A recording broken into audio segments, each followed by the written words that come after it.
Okay, live stream time.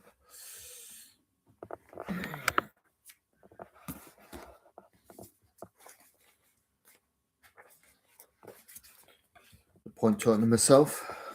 I don't know if anyone ever watches these replays, so I'm just going to wait until someone turns up. Here we go.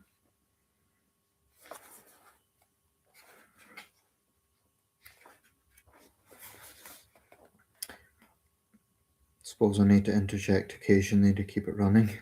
So no.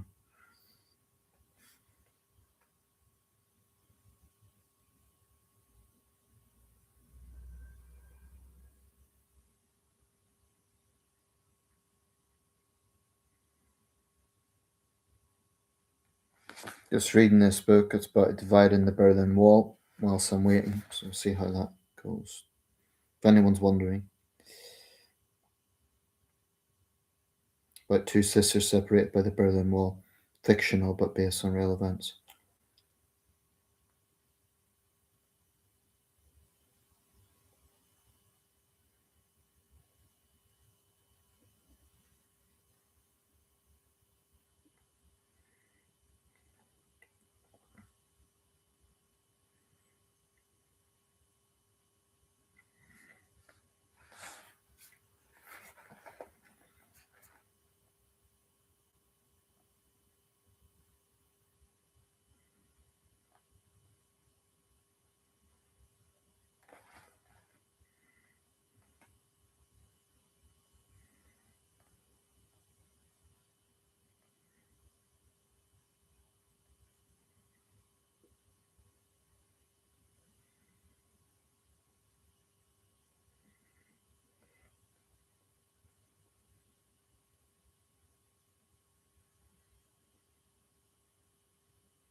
Okay, someone's dropped by.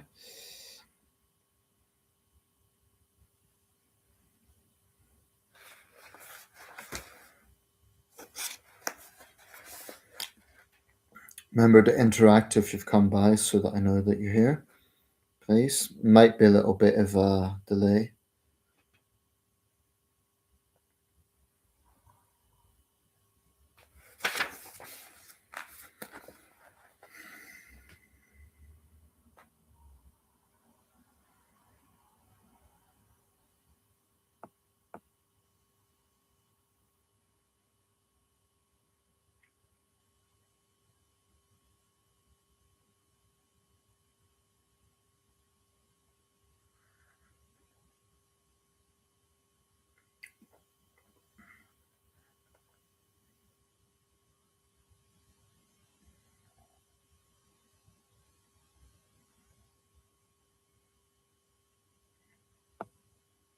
This whole thing, of course, depends on people just randomly being online, so that's, yeah, still talking to myself here. Some get longer to start, some get shorter. Take shorter, I should say.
See one person watching, so please, let me know if you're there.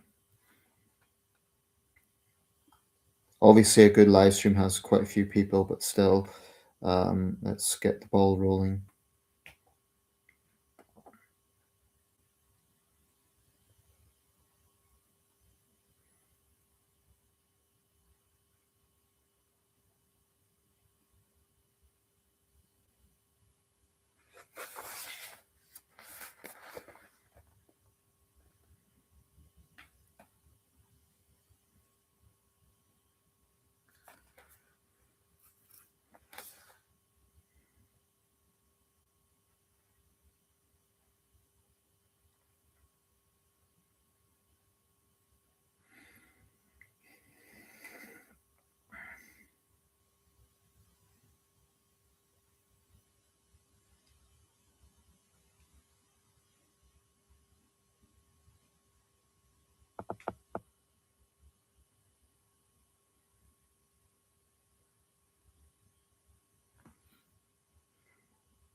This one's taken a while. Ooh, I may have to start scheduling these.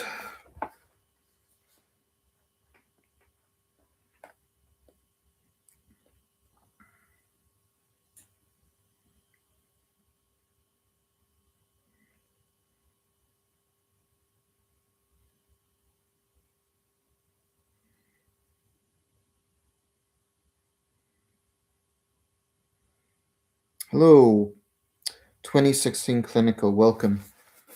You're the first person to show up. This one's been a little bit slow, so it's good to see you. I mean, slow to get started. How are you?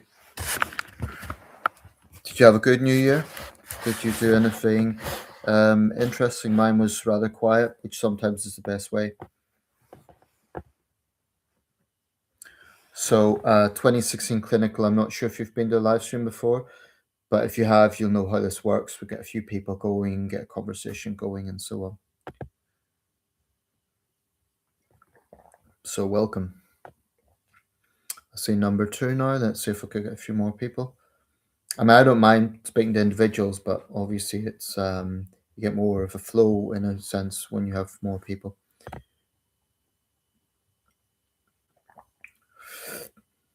There may be a slight delay in commenting. Yeah. To be honest with, I don't know why that is, but there is a thought that's on my mind. We know about that tragedy that happened in Switzerland, the fire. Sometimes bigger crowds. There always seems to be some sort of disaster or tragedy around New Year's Day, New Year's Eve. I mean, a year ago it was the vehicle attack in New Orleans. This year it was the fire in Switzerland. Back in 2014-15, it was the stampede in Shanghai. So there's always kind of a tragedy around New Year's. And I'm not introverted. I don't mind crowds, but my friend doesn't like loud fireworks, so he wouldn't have went with me. Sunderland actually had, it seems like they had quite a good display in the city centre. And I do like New Year's. I like the idea of it.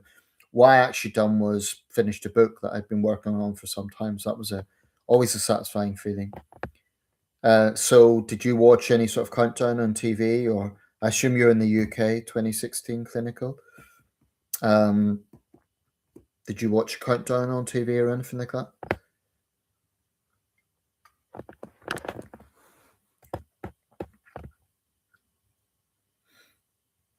Yeah, sometimes the quiet one's better because you can have more self-reflection, and I usually do a bit of a tidy up. It's kind of a ritual I have before the new year.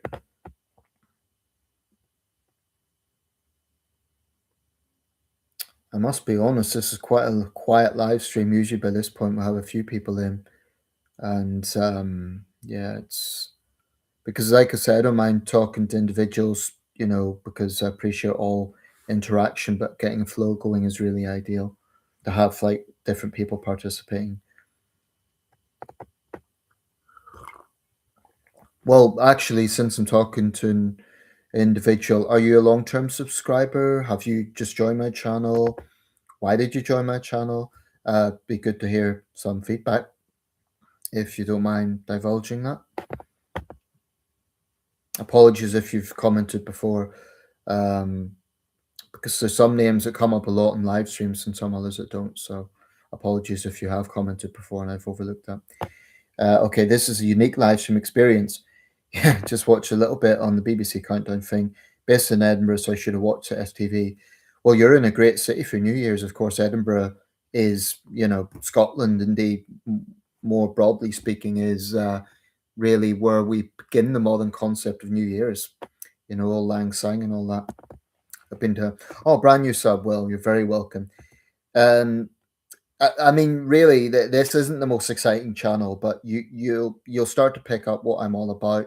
I cover current affairs, social politics, and I do try to do these live streams periodically. A few of my subscribers have asked, but anyway, you might be, if you're brand new, you might be number 2,600. So I've just checked my dashboard, and I've got 2,600 subscribers exactly. So you may be around about there. So thank you for pushing the numbers up. I appreciate it.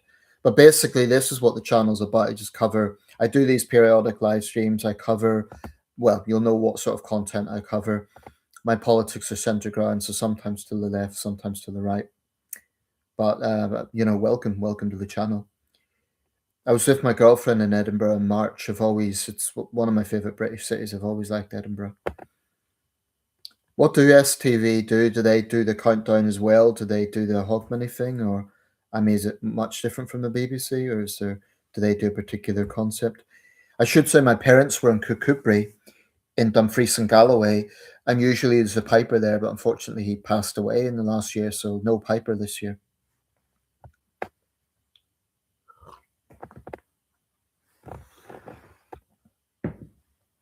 I actually got my teaching qualification in Edinburgh, TEFL. It's about 10, 12 years ago now. No, B, let's see, 26 at B. Goodness me, 16 years ago. Time does go. So I see 3 people watching. Please do it. Participate if you're there. I'd hate to hog your chat, but from what I gather, it's the same, but X is Scottish, I guess. No, don't worry about hogging it. I want like a flow going, because really the point about these live streams is, in my videos, I'm the one talking and then people can leave comments. But the whole point of live streams is to get participation from subscribers. X is Scottish, I guess. So there may be some more localized aspects to that. Yeah, don't be shy, people. I know there's at least, okay. Raya Rock, welcome. Raya Rock, 1803. Hi Nathan, do you think the Jake Paul and Anthony Joshua was fixed like the Jake Paul and Mike Tyson?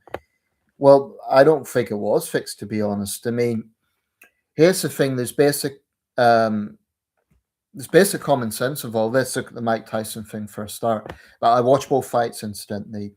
Mike Tyson's a 56-year-old man. A 56-year-old man, no matter how strong and fast he once was, is not going to be as productive as a much younger fighter. He just isn't.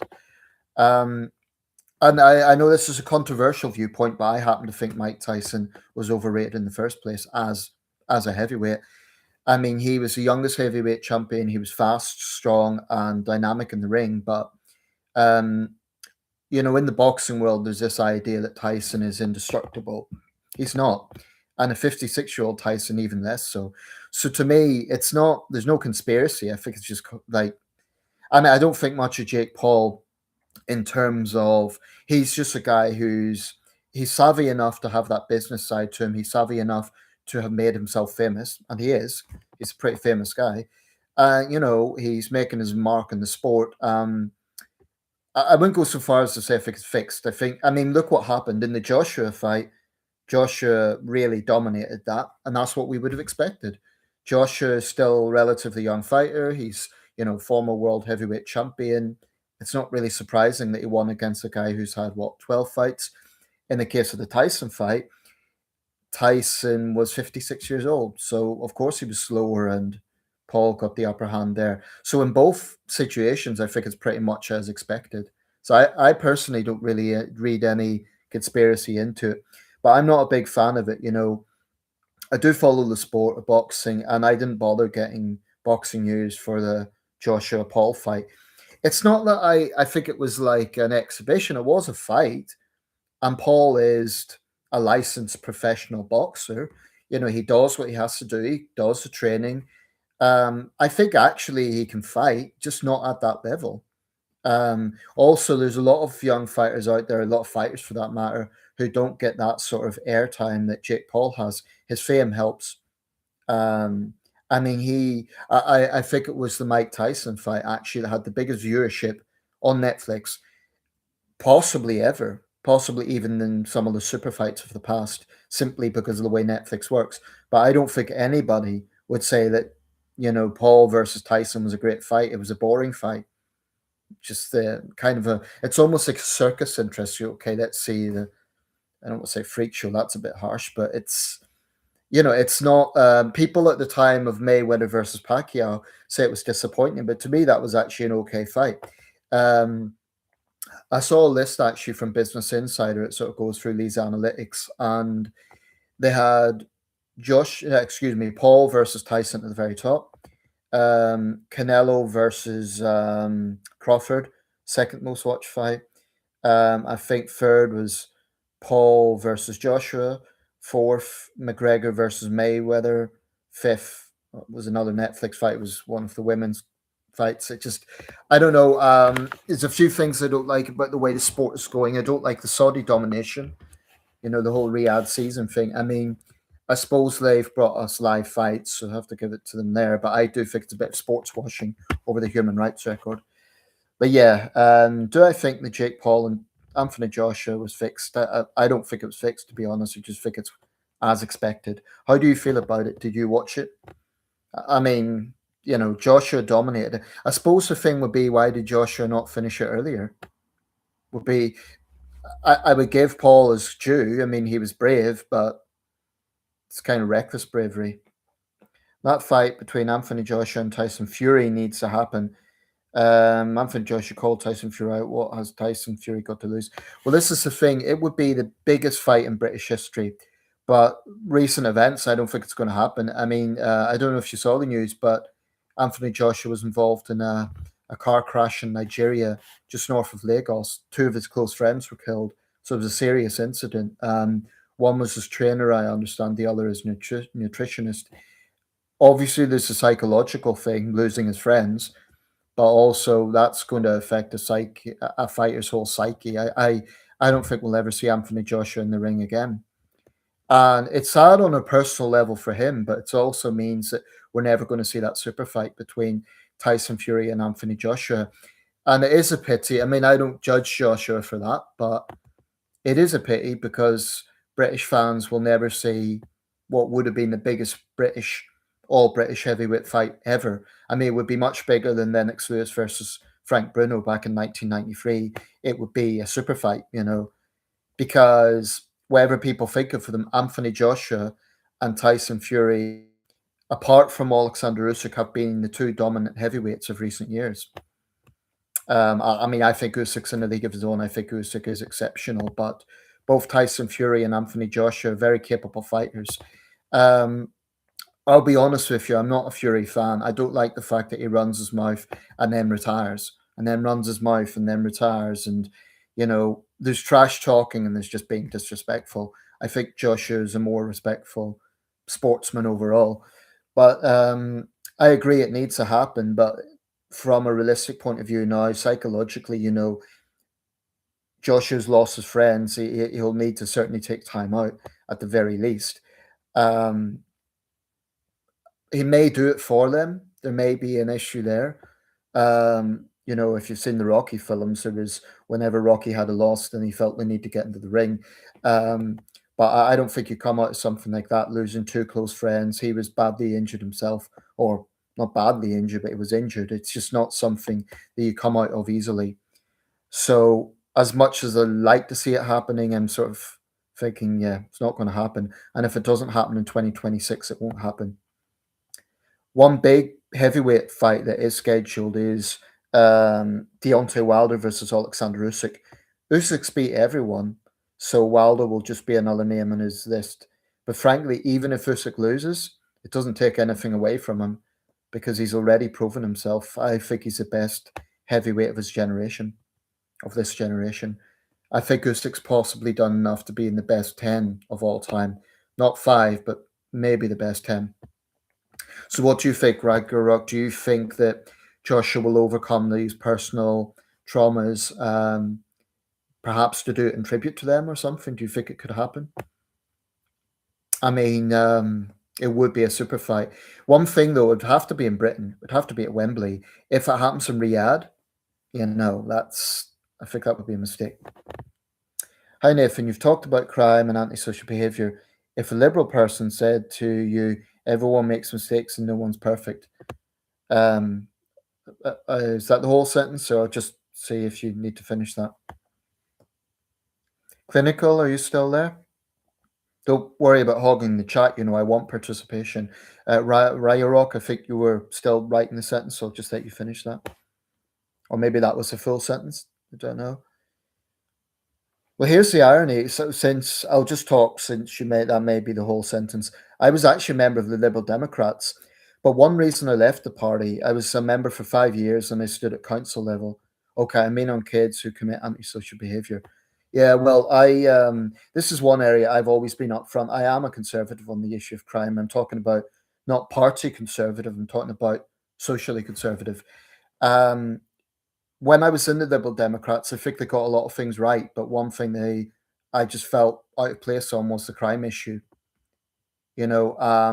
Fundamentally, the Liberal Democrats are a centre-left party that take left-wing views on crime. On that subject, not on other subjects, but on this subject, I have a very basic view that if you hurt society, you have to pay a price. Now, this argument that you've brought up about everyone makes mistakes, there's a difference between, say, I don't know, stealing biscuits from your parents' biscuit tin versus, joyriding and then knocking down an old person. So the line everyone makes mistakes, yeah, but what's the level of the mistake or what's the level of the error? Um, just to be clear, I don't say, oh, just throw them away. Oh, yeah, lock them up and throw away the key. That would be punitive in of itself, but I firmly, firmly believe that judicial punishment has a place. Now, you mentioned kids who commit antisocial behavior. The thing is, it's easy to kind of infantilize them and say they're just children. Well, a 16-year-old, 17-year-old, hell, I would say even a 15-year-old, they there's a fairly nasty streak there when they're, picking on a vulnerable person, whether it be an older person, someone with learning difficulties, and these sort of things have happened. I have to say it makes me deeply, deeply depressed and angry. Um, and I have to say, one of the critiques I have of our justice system, in my opinion, it's far too lenient on young offenders. I don't say that a young offender should get the same punishment as an adult, but I do think that, I mean, I cite the case of the four girls in London last year, teenage girls, who killed an elderly man, 75-year-old man. He was from Peru originally, but he was living in London, and it might be in Ecuador. Anyway, minding his own business, they just taunted him and pushed him over, and he died. No, it was charged as manslaughter because no weapons were involved, but 4 years. 4 years they got. Um, that disgusted me. The two accomplices got 3.5 years and 2.5 years respectively. And the Young Offenders Institute, of course, and of course they enjoy anonymity. Yes, they were young, but I think that we send out the wrong message by saying, well, because of your age, you're not really going to face that tough justice. You can take someone's life. And honestly, it scares me. Think of that man's grandchildren. Think of his children. They've had to go through a Christmas without their loved one. They'll have to go through every Christmas for the rest of their life, knowing what happened to their father, their grandfather. It makes me angry, but also very, very depressed. So, if a liberal said to me, "Everyone makes mistakes," I'd say there's a mistake and there's a mistake. If someone commits if someone knowingly hurts someone else, that isn't a mistake. That's a conscious thing. I mean, put it this way. Let me draw on an example here because it is an important subject. Let's say someone has peer pressure and I don't know, they're pressured into shoplifting. Uh, they perhaps should have shown a bit more self assertiveness and resisted that. But I'd be a little bit more forgiving of that than, say, some teenager or anyone for that matter that just is a bully and just throws their weight around because they can, or they think that their age means they could get away with it. Clinical teens that abuse the elderly have something very wrong with them. Most teens I've met seem to have some sort of empathy. Yeah, this is the thing. I mean, I'm always careful not to generalize young people. And the point I always make, actually, with the liberal left, they say you're vilifying young people. The point I would make, what about young people who themselves are victims of crime? What about a 15 or 16-year-old that gets picked on by a gang who themselves are victims of crime? So I don't really buy this argument, oh, they're young, so they don't know any better. No, I think 15, 16, 17 is old enough to know right from wrong. In fact, in England and Wales, the age of criminal responsibility is 10. So we have this contradiction. On one hand, the government is saying 16, you're old enough to vote. Oh, but by the way, you're too young to be named if you're convicted of a criminal offence. Doesn't make sense to me. And to me, a teenager is not a child. A 16-year-old who's legally old enough to drive or take a driving test anyway, as far as I'm concerned, they are not a child. They're a teenager. So we need to stop treating particularly older teenagers like they're children. Because what it does is it infantilizes them and it takes away the responsibility from what they're doing. Of course, there's adult offenders as well, and we see a situation in our justice system of repeat offenders still getting still getting suspended sentences. It pisses me right off. Makes no sense. It endangers the public. It's irrational. So I do have deep frustrations with our justice system. But to answer your question, yeah, I would see things very differently from that liberal person. I would point out, actually, I think it was John Stuart Mill, the great liberal thinker, who said the greatest liberty, the greatest freedom is for the majority to live in peace. And don't quote me on that, but I think it was along those lines. Now, surely the majority living in peace is a life free from the fear of crime. And if you have people who are being given suspended sentences from soft judges, then it's clearly something is rotten in our system. So I have very little tolerance, to be honest with you. This is me being absolutely candid with any arguments that seek to portray criminals as victims. Yes, people can come from a broken home. Yes, if you have, for example, a heroin addict for a father and a shoplifter for a mother, that's not going to be a great environment for a child. If you have, abuse, that could also breed resentment and so on.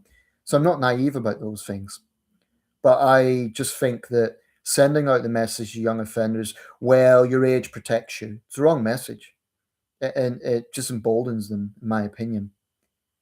I also want to make a point here, Rock. It's personal. I lived in a rough housing estate when I first came to England, and me and my family were tormented. We got a really rough time of it because of our accent and also because our house physically stood out. So for me, it's a personal thing. I know what that's like to be frightened to leave your own home. And really, no one should have to go through that. So I have a very low tolerance with any arguments that I'll just summarize a single one of the other points. I'm not against rehabilitation. I'm not against tackling the root causes and all of that. Fine. But I just have a very low tolerance for excuses made for crime and excuses made for criminals. To me, the very foundation of justice has to be holding the criminal to account, saying you can't behave this way, you can't hurt people, and think that that's okay. And too many on the liberal left want to make excuses for criminals. They want to say, oh, well, it's because of their background or their education or the X, Y, and Z. And they promote leniency. I got quite impatient with someone who, I don't know if he was a subscriber or not, but that case with the four young girls, he immediately said, leaving aside the crime for a minute, let's look at their background. And he got into a whole thing about, and it made me quite angry, to be honest, because try putting yourself in the shoes of that man's family. It scares the hell out of me. I've got parents now in their 70s. I wonder what if they go out on a bus and some teenagers harass. It worries me. It really does. So this is something I feel strongly about. I hope that answers the.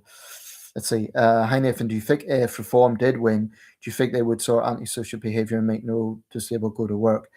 Well, you bring up two different things there. Let's just start with the crime thing. Reform has said, Farage has personally said, they will be the toughest ever party on law and order. Clinical, I'll come to your question in a second. Light topic, yeah. So, as someone who's conservative on crime, you would think I would welcome that. The problem is I don't entirely trust reform. Now, here's my way of thinking.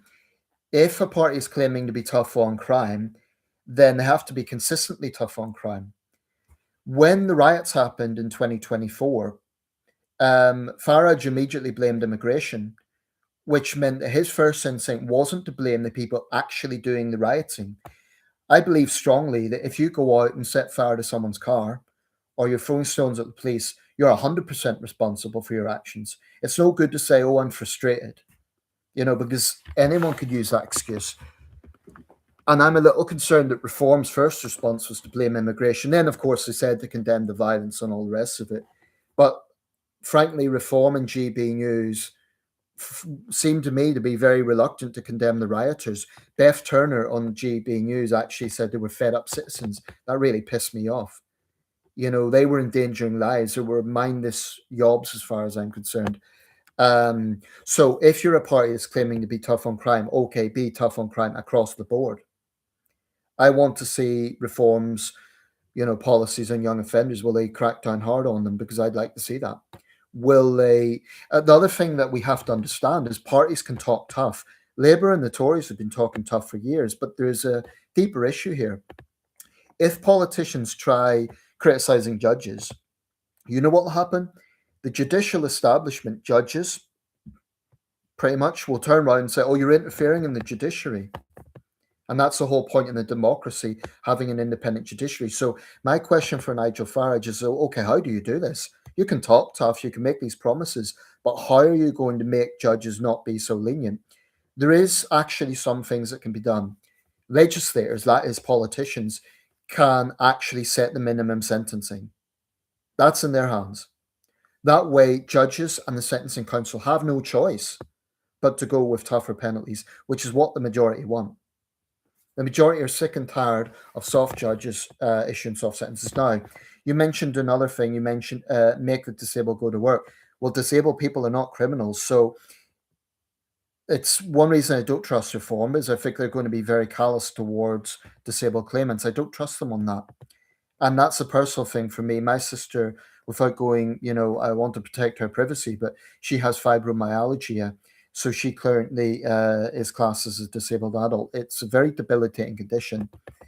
I think reform would be even more dismissive of those things than the Tories are. They would just say most of it's made up. So yes, I want to see a party being tough on crime, but I don't want to see a party being callous towards people who genuinely do need help and understanding. And this might be the more left-wing side of me. I remember the DWP sending threatening letters to people who were genuinely sick. That's not right. So there's this idea that if someone's hard on crime, they should be hard on claimants as well. No, I want to see a party that's tough on criminals, but compassionate towards people who actually do deserve compassion. I'm not talking about people who exploit the system. I'm talking about people who legitimately can't work, or they need to have adaptations. They need, some adaptability around that. So, but I'm not going to vote for reform because I don't trust them in Russia. I don't trust them. I think Farage is a Trump sycophant. I just think also, they keep running this country down. They keep saying we're broken. Britain's broken. It's gloomy. Well, it's Farage that pushed for Brexit.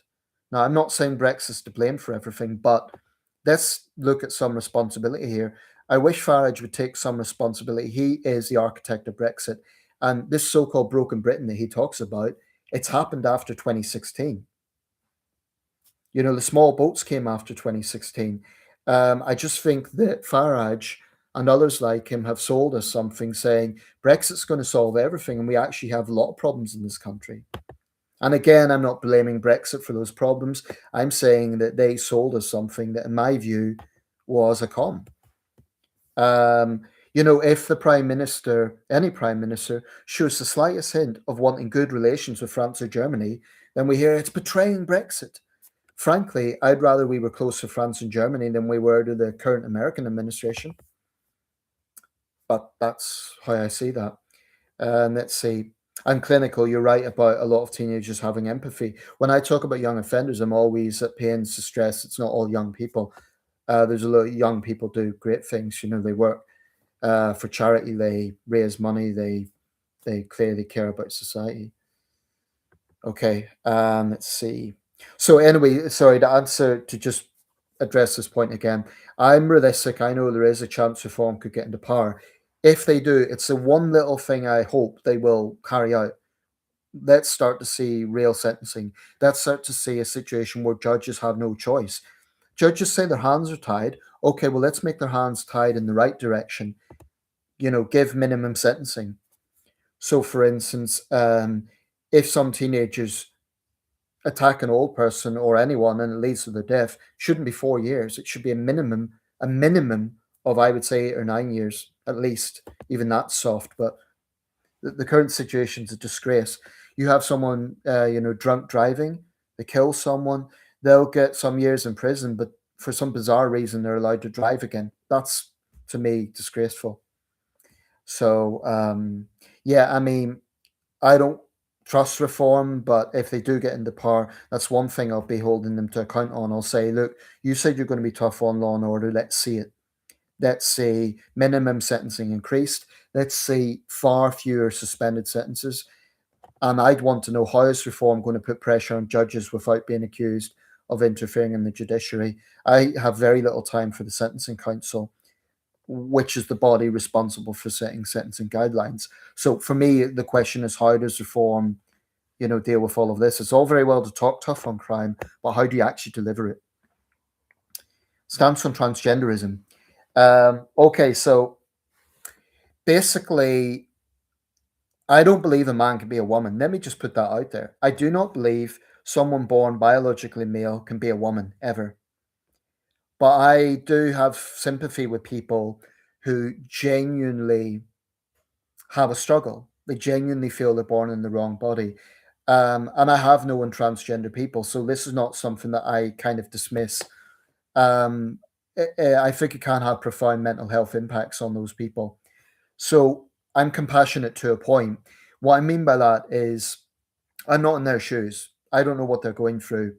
And I think that if they're an adult, then if they genuinely will be happy having a sex change operation, then, best wishes to them. But where I draw the line is trying to change language, trying to, when we saw the NHS changing language to say, for instance, expectant people rather than expectant mothers, even a lot of trans people reject that sort of nonsense. I also think the trans lobby, for all their claims of persecution, they do plenty of bullying of their own. They call any woman who doesn't agree with them a so-called TERF, trans exclusionary radical feminist, i.e. a woman who believes that biology matters.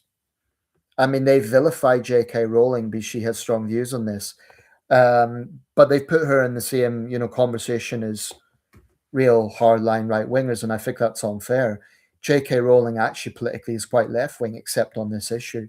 So my stance on transgenderism is I think people should have the freedom to make their own decision. It's not for me to decide, but I do draw a line at kind of dictating to others how to think.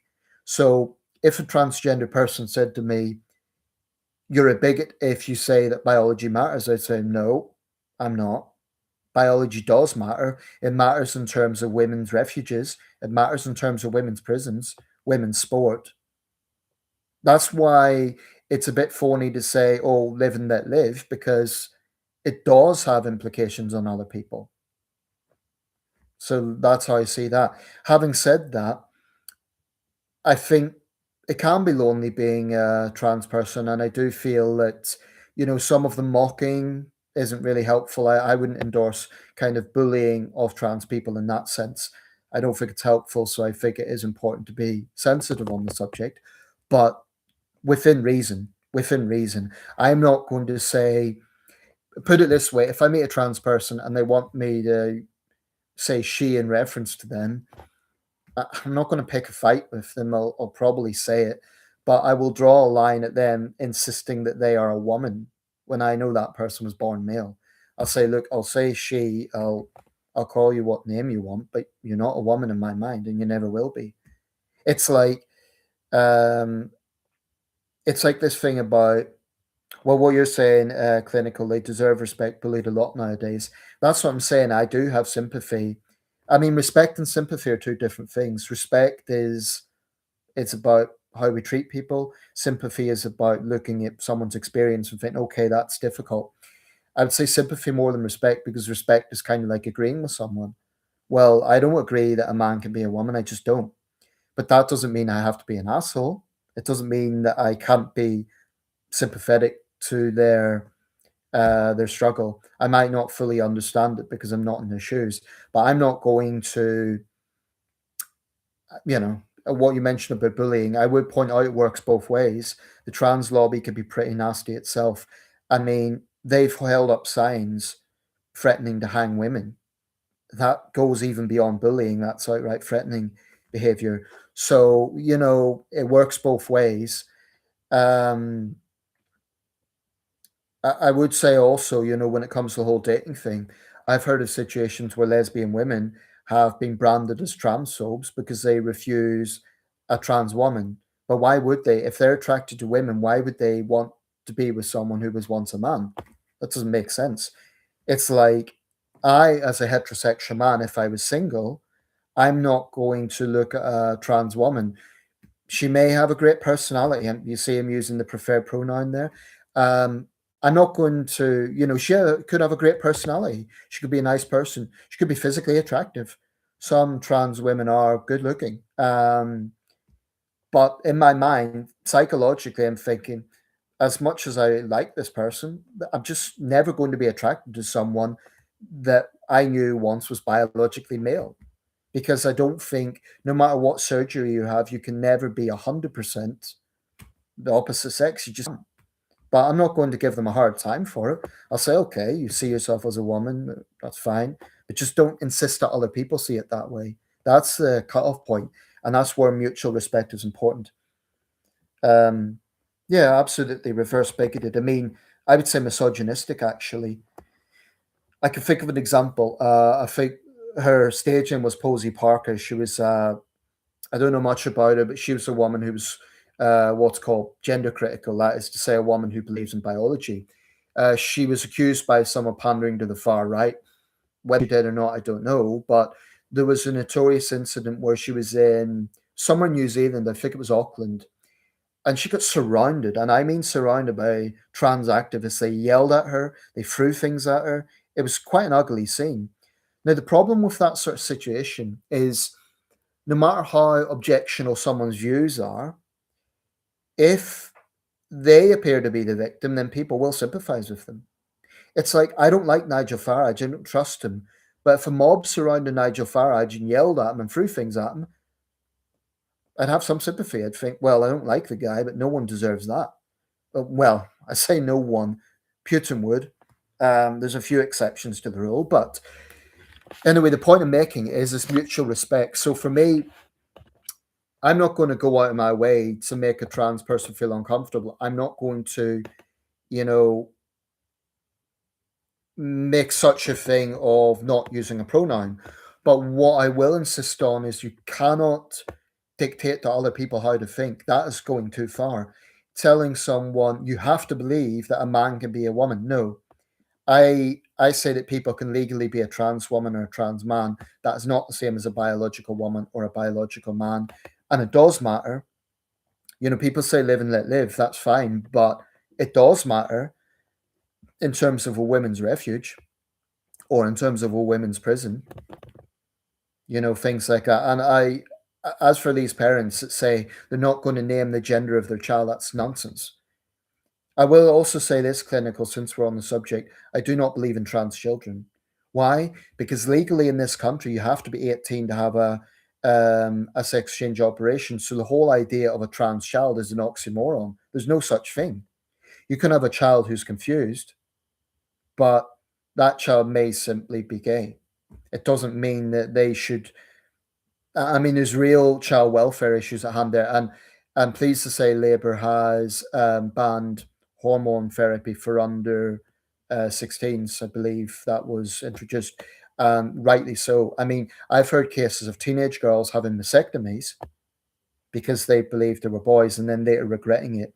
This is not something that should be done lightly, and I think anyone under the age of 18, um, if they're deemed to be too young to um, well, the voting thing's changed now. Okay, let's say under 16. If they're deemed to be too young to vote or to drink or to smoke or to drive, then they're sure as hell too young to make a decision that impacts the rest of their life in terms of biology. So I just don't believe in trans children. And I do get frustrated with those who just throw out this term transphobia for anyone that doesn't see the world exactly as they do. And really that will be most people. You get some celebrities like David Tennant is one. There's the actor, the Chilean actor, Pedro Pascal. They get really on their pulpit. Like anyone who doesn't agree is a transphobe. And I think Pascal said he hated bullies, and he was lumping J.K. Rowling into that. Well, I haven't seen her bully anyone. All I have seen is her stand up for a conviction. People are distorting what's actually happened with J.K. Rowling. And yeah, she is opinionated on it, but being opinionated isn't the same as bullying people. I will say though that sometimes the jokes can be unfair. When people make jokes about trans people, it can be a bit mean spirited. I wouldn't go along with that. But I just don't accept that biology is irrelevant. I think it is relevant. So that's my stance on it. Sorry, I give a very long answer there, but it's it is a subject that requires some sensitivity and thought.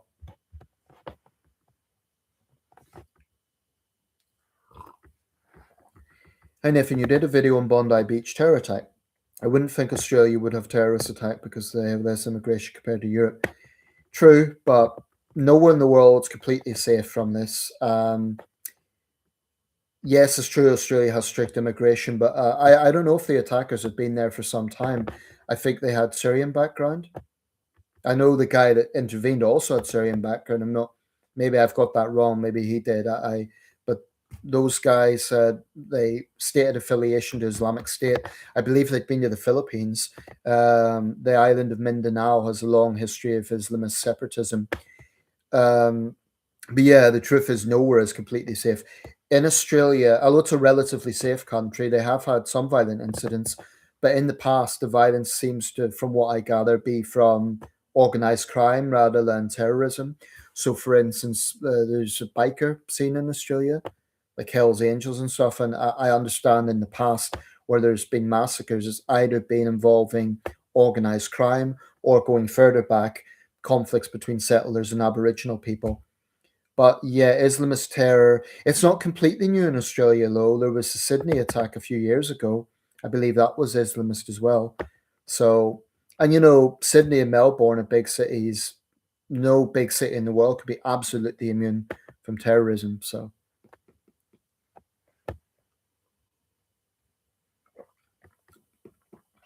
I don't know if you guys know someone called Toxic Holy Grenade. He's one of my regular subscribers.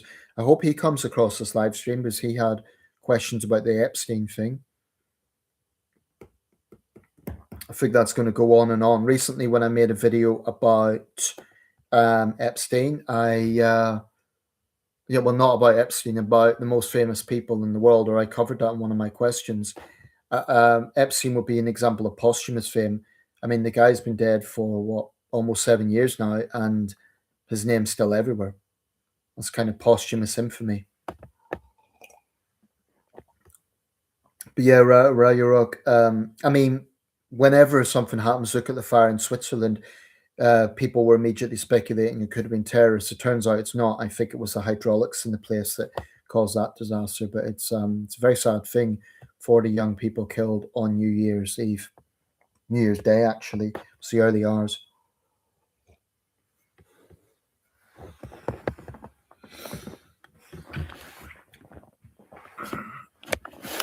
So yeah, I mean the topics you guys are bringing up, I have covered them before, so it's always good sometimes to talk about things again, look at different angles.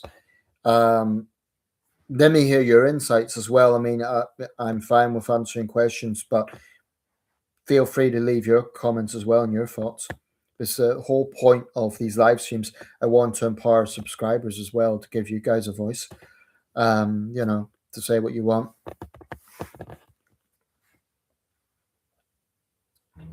So, any more questions? Any more topics? I'm going to bring this one up to about 1 hour or so. So it's about another 10 or 15 minutes. Hi, Nathan. Yeah, about the Epstein case. How come Andrew has been in court for his role with Virginia Giuffre? Andrew should be in court. I think you meant to write there, how come he hasn't been in court? No one should be above the law. I have to agree. I have to agree with you. I mean, I'm a royalist, but I wouldn't go so far as to say any member of the royal family should be immune from law. Um, I suppose you could argue, a public figure is punished in the sense of infamy. He's been stripped of all his titles. But if there is evidence that he's broken laws, then he definitely needs to answer to that. We could maybe do a deal with the Americans on this. I don't want to sound grubby about that, but if you recall, a few years ago, there was a teenager killed in the UK by an American diplomat's wife, and she went back to the United States. Maybe there could be some sort of agreement whereby we send Andrew Mountbatten Windsor, to an American court in exchange for her answering for knocking down that teenager. Could be some sort of compromise there. I mean, Trump likes to do deals, so there could be something in that. Um, I'm trying to think if there's a legal precedent for a member of the royal family being on trial. I know Princess Anne got fined back in the 90s because her dogs bit someone, but that was, it was a fine. But I do agree fundamentally in 2026, nobody should be above the law. I would say, though, and this is not a defense of Andrew, he's not the only one. Bill Clinton, as much as I think he was a good president, he isn't coming out very clean on this. There's some photographs that look a bit shady, although he claims that someone's being protected. Trump himself, of course. But then again, how do we look at this? Because does it mean every single person who ever met Epstein has something to hide? I don't think so. If Epstein was a prominent financier, then a lot of people in the world of politics and business would have met him. It doesn't mean they were guilty of anything. It doesn't mean that they were all predators. Um, who knows? Who knows? One thing, though, is the issue around transparency. Now, it could be interesting how this plays out politically, because Donald Trump has made a big thing about, the deep state and about how the Democrat establishment hide things.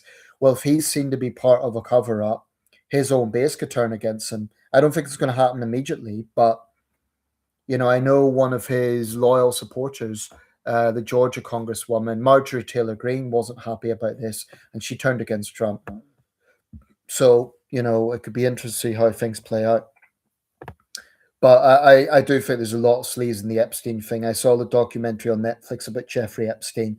The most despicable thing of all was the entitlement of power, the fact that Epstein got away with it. It's disgusting. And, the young woman, I don't think it was Virginia Giuffre, it was one of the others, who was told by Epstein to introduce other teenage girls. She got prosecuted in the state of Florida for human trafficking because she'd introduced other girls, not the bloody guy at the top.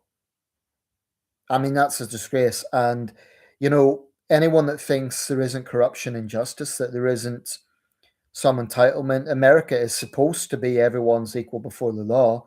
Clearly, Epstein got away with it. And I have to say, I think there's certain elitism in Britain as well, in our justice system. I think that there are, frankly, some judges out there who have an old boys club thing going on. I mean, look at the case with Hugh Edwards. What did he get? A suspended sentence?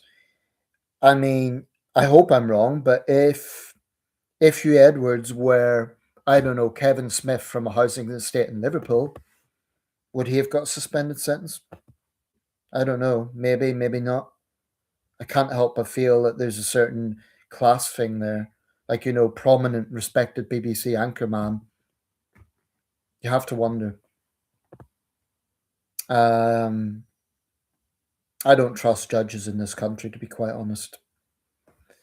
Uh, Not to generalize, of course, some of them will be have integrity, but I don't know. I think there's definitely something in that, and it's true in the United States. A state like Florida, a really red state, the Florida justice system is, you know, rotten. The fact that they let Epstein get away with it, someone has to answer that. So yeah, Andrew is one name, but he's not the only one. I know that actually a few days before the new year, his gun was confiscated. So whether they were thinking that he would take drastic measures, that would definitely be the problem with something like that is, and this is getting into, you know, sensitive territory, but if Andrew took his own life from the pressure, then there would be all sorts of conspiracies about that. Was he an innocent man pushed to the brink, or was he a guilty man pushed to the brink? You know, so I know they took away his gun, perhaps out of caution. Random last one from me. Do you think the Acts of Union were just England suppressing Ireland and Scotland? No, I don't. Is the short answer. We have to look at the. I mean, I'll say to you, clinical. I'm a staunch unionist. I believe in the United Kingdom, and I was in Edinburgh on referendum day 2014. I don't know what your own stance is on that, but I just don't see in a divided world making us smaller. I don't see the point of going back to a time before the Acts of Union. There's a few things I would point out about it. Yes, it could be argued that the commissioners in Edinburgh were pressured, but it was the Scottish Parliament who signed that independently. The English Parliament signed it, the Scottish Parliament signed it. It's not like the English Army, not that there was such a thing, but it's not like the British Army at the time was kind of, you know, waiting with guns outside Edinburgh and holding a gun to their head. That's not how it went. It's also worth pointing out that there were some riots, but it was relatively peaceful. Now, you look at the history of other European countries, the sort of revolutions it went through, the sort of turmoil. The United Kingdom hasn't been through anything like that. Okay, Ireland's more complicated, but let's say between England and Scotland, what did we have? We had centuries of warfare, you know, particularly in Northumberland and the border counties. And then you had the Acts of Union, which have basically guaranteed peace and stability for more than 300 years. Sometimes the Jacobite risings are portrayed as England versus Scotland. It's not as simple as that. You know, there were Scots troops within the Hanoverians. So it's not a black and white case of England versus Scotland. I would also point out that the Scottish Age of Enlightenment happened under the Acts of Union, circa 1820s. So that's not something. I mean, the point I would make is if Scotland was so subjugated, how could Scotland have flourished at a time when England didn't? In the 1820s, Scotland had 3 universities. England at the time had 2. Some of the most staunch imperialists were Scots. So I just think it's also there's something called the Darien Scheme in the 1690s. It was a Scottish scheme that kind of established a Scottish empire, and it was a dismal failure. It was in what's now the Panama Canal area, the Darien Gap. 2,000 people died from dysentery and other conditions, typhoid. It was a disaster. So Scotland needed the Union at the time. But, you know, we're talking about an event 300 years ago. It probably wouldn't be ideal by the standards of today. But I do think that compared to other countries, I personally just don't see the point of getting smaller. I know there are a lot of Scots who resent Westminster, but so do many English people. For me, if there's no United Kingdom, I don't have a country. The United Kingdom is my country. I'm not English. I'm not Scots. I'm not Irish. The United Kingdom is my country. So for me, that's why I took it as a very important thing. Is it perfect? No, but really, it's 300 years of shared history, 400 years if we go back to the Union of the Crowns. So I just don't think it's something that should be. Um, my concern about Scottish independence, aside from British prestige, would be greatly lost. So there's a patriotic thing there, but Scotland would have to actually wait before it rejoined the EU.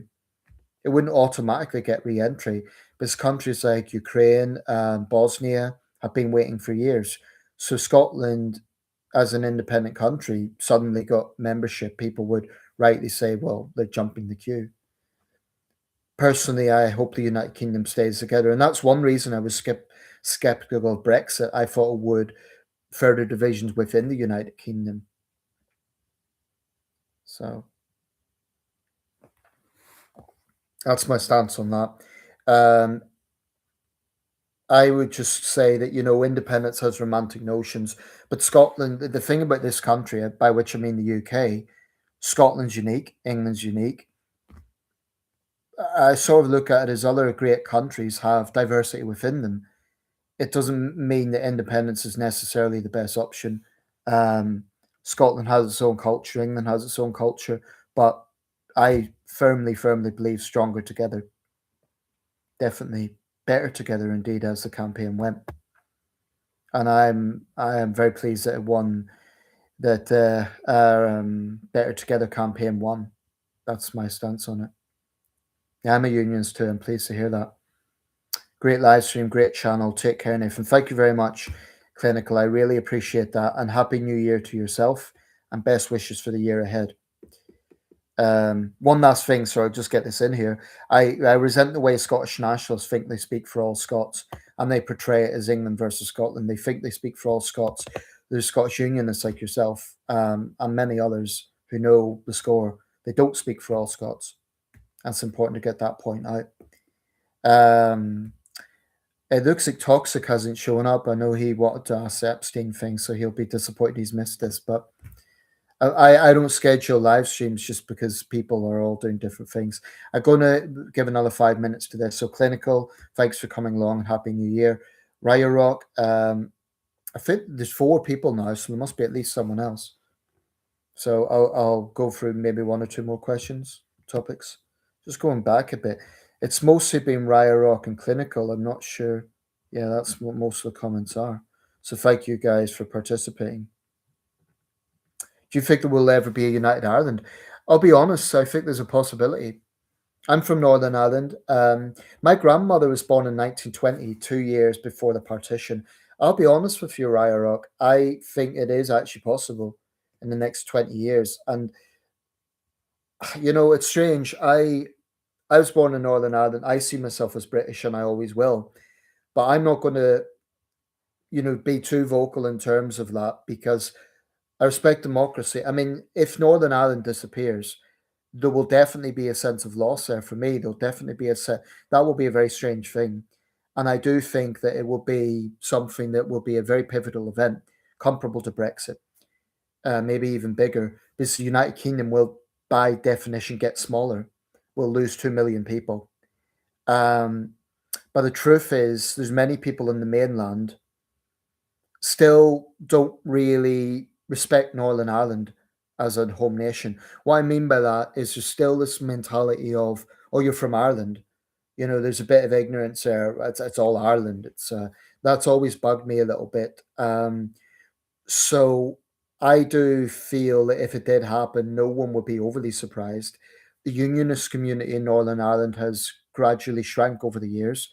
When I was born in 1985, it was a slight majority, perhaps 55%. Now it's probably 40%. So there's definitely been a shift. Younger people tend to be more nationalist. Whatever happens regarding Northern Ireland, I hope it's peaceful because, 4 decades of the Troubles, thousands of dead, didn't achieve anything. And those terrorist groups on both sides who killed innocent people, they didn't get what they wanted. So whatever happens regarding Northern Ireland, I will say also that's why I have little respect for the likes of Kneecap, because to me they glorify terrorism and kind of disgusts me. But yeah, do I think there'll be United Ireland? Not in the next 10 years, but possibly the next 20 years, maybe in my lifetime. It will be not overly surprising, but it will be a major event for sure. Is there still sectarian attacks in Northern Ireland? If that's the case, why is that? Well, Raya Rock, I live in Sunderland, I live in England, so I don't follow Northern Ireland politics that closely. Not as much as it was in the Troubles, but what you need to understand is the paramilitaries are still active on a smaller scale, but they're still active. I just think it's very, very sad that people, there's young men in Northern Ireland that weren't even born in the Troubles that still have this really parochial mindset.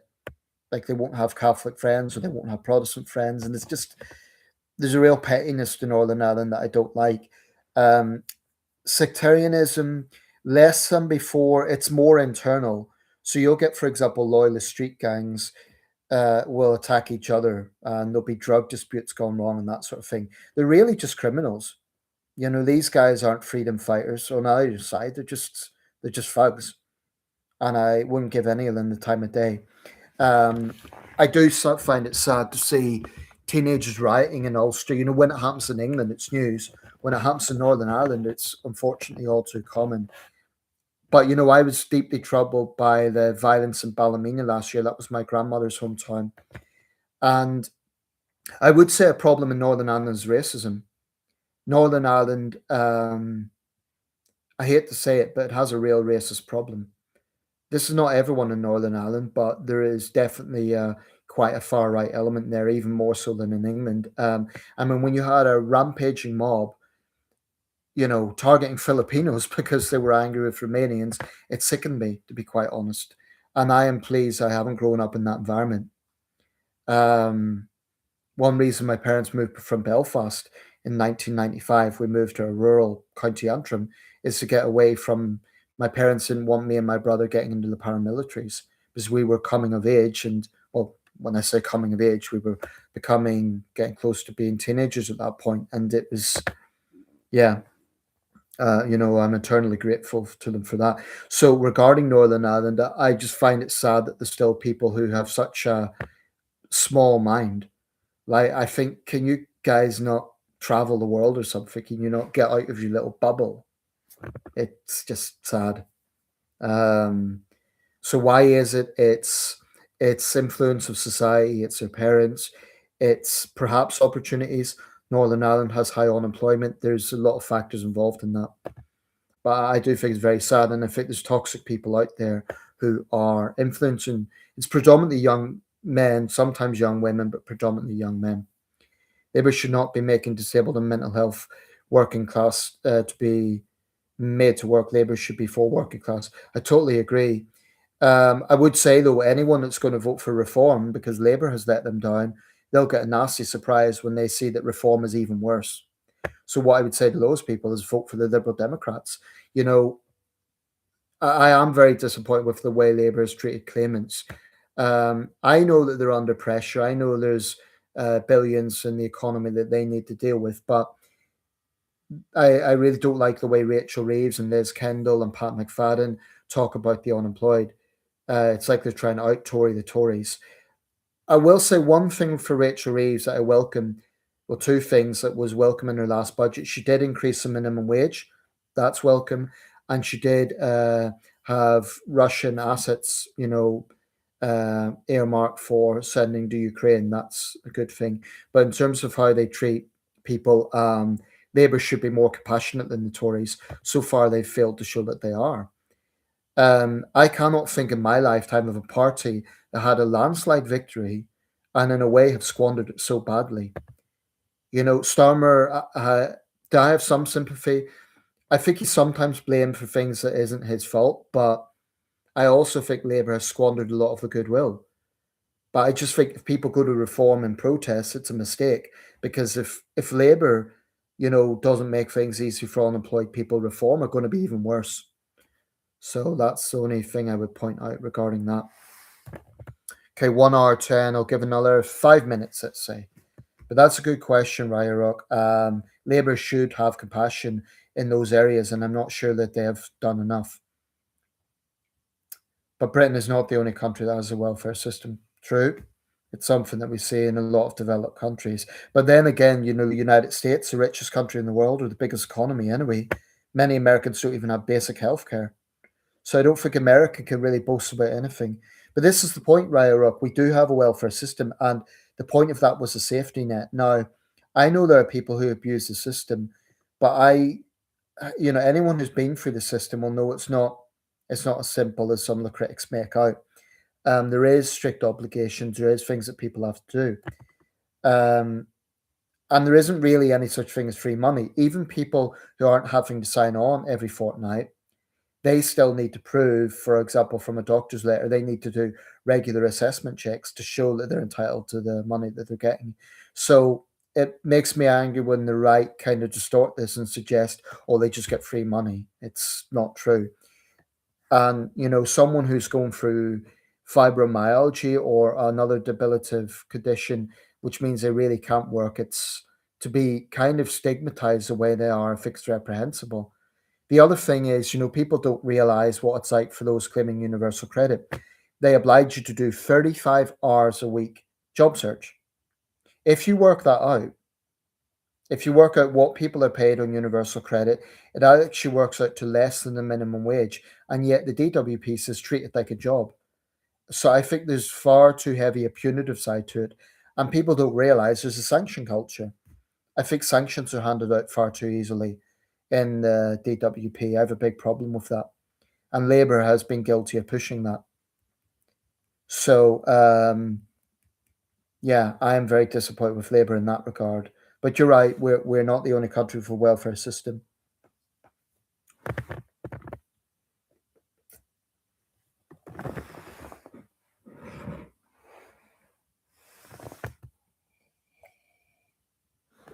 Say I'm on universal credit. I hope Labour doesn't cut my benefits. Well, I have a lot of sympathy with you because I've been through that. But just if you're lucky, you'll have a decent advisor. I personally have never been sanctioned. I've never well, not technically true. I once done a workfare program back in 2009, and I was overheard saying that I'm only here because they made me be here. And I wasn't taking a bad attitude. It's the truth. The DW paid the company to take me on, but they had no plan of offering me a job. So I got fired. It's the only time in my life I've ever been fired. And I think I got sanctioned on that occasion. But what I would say, Raya Rock, is the 35-hour week thing, you probably know what I'm referring to. Honestly, I think most advisors don't have time to check it. Like, okay, what did you do in the first hour, the second hour, the third hour? It's more just a thing to kind of put pressure on you. But what I would say is it's like, obviously I'm complaining about it, but I know you're on it. So it's not that bad, as long as you're filling in the diary and as long as you have a decent advisor, I don't think you'll get sanctioned. You should be all right. I know people get into complicated situations, but if you're are you single? Do you have any dependents? If you're just on regular universal credit, it would be what I was on. And it wasn't pleasant, but it was relatively straightforward. You fill in the little log thing, what you're doing to try and find work, and then you get the pay once a month. So hopefully you won't have any complications. But I do sympathize because this is the thing, most people don't want to sign on precisely because of that sort of situation. I mean, honestly, I'd probably be within my rights to sign on right now because I'm in very, very part-time work. I have one student that I'm teaching once a week. My financial income is really nothing to shout about, but I just don't like signing on. I don't like the sort of DWP always over my back. So you'll know what I'm talking about, Raya Rock. How's your advisor? Are they okay? Are they pushy? What have you found so far? I should say during the pandemic, it was much better because they just phoned up. You didn't even have to go in. It was a lot better at that time in that sense.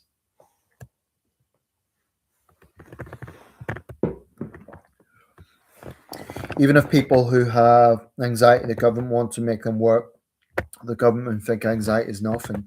Well, this is the thing. I mean, the Conservatives, Reform, the Conservatives, they say too many people are on sickness benefit because of made up conditions like anxiety. But what I would point out is yes, there's probably more people on sickness benefit than before, but we also have more understanding of mental health than before. Now, anxiety, there's different levels. I'm sure you would agree, Ryoruk. Everyone gets a bad day, everyone gets some bad days, but clinical depression or severe anxiety where someone's frightened to leave their own home is not a small thing at all. It's not a trivial thing. So I do think there needs to be an understanding around that. Um, Having said that, there probably are some people who like lay it on a bit thick and probably are exaggerating the situation, but there are also people who legitimately would find it very hard to work in a 9 to 5 job. Um, so I do think there should be some understanding around that. And I just think with the DWP, the government is trying too hard to please reform. You know, they think that they need to go to the right on this issue to get reform votes. And yet it isn't working anyway. Because if you look at anyone that's very pro reform, they can't stand Starmer in the government anyway. So it's not even working. And all they're going to do is lose left wing support, ironically. So I hope that the Liberal Democrats, the Greens for sure, but I don't think the Greens are going to get into power. I hope the Liberal Democrats, as the third party, can take a more compassionate stance on this. I am very disappointed with Labour in that regard. Okay, I'll give this just a few more minutes. Really, it's just Ryorok, yourself, and Clinical that have been in this one, but it's still better than nothing. I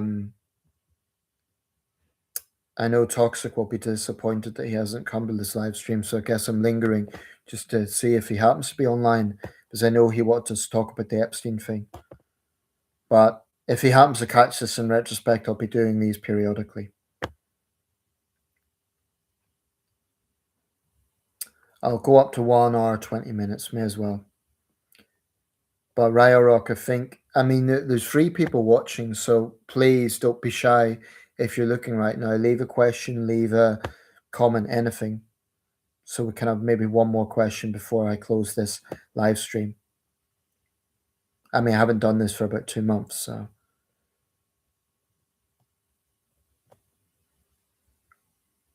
Question, Nathan, have you been watching WWE lately? What do you think of John Cena's retirement? I missed that, to be honest. I've been trying to get around to seeing like either Raw or SmackDown.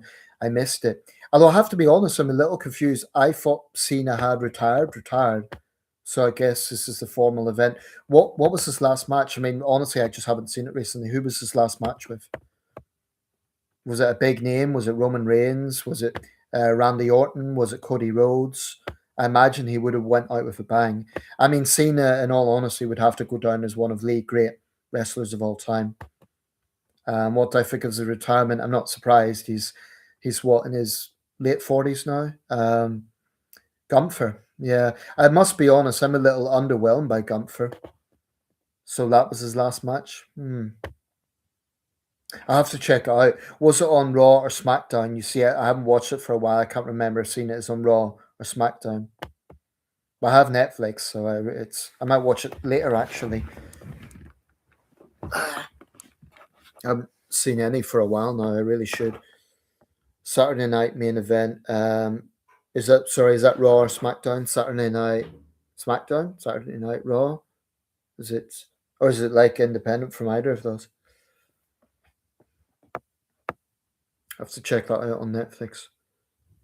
Oh, pay-per-view show. Okay, I wouldn't have been able to see that then if it's pay-per-view. But probably there was preliminaries on SmackDown and Raw, so I'll check those out. I've always enjoyed the Royal Rumbles. That's something I've always followed. Wrestling for me is like boxing. I follow it on and off. So I'll kind of watch it for a while and get into it and then kind of phase out because I get other distractions. So that's the way it goes for me. But I'll certainly check that out. Well, I won't be able to see that one, but I'm sure there'll be preliminaries or analysis in some of the other programs. Okay, guys, I'm going to go because it's been a good live stream, but I don't think Toxic's going to show up at this point. But There'll be other opportunities. So, Ryan, thank you for your participation, and yeah, happy New Year. And regarding the universal credit, keep your head up. It won't be forever, and I don't think you've anything to worry about in terms of sanctions, because if you have a decent advisor, they will cut you slack.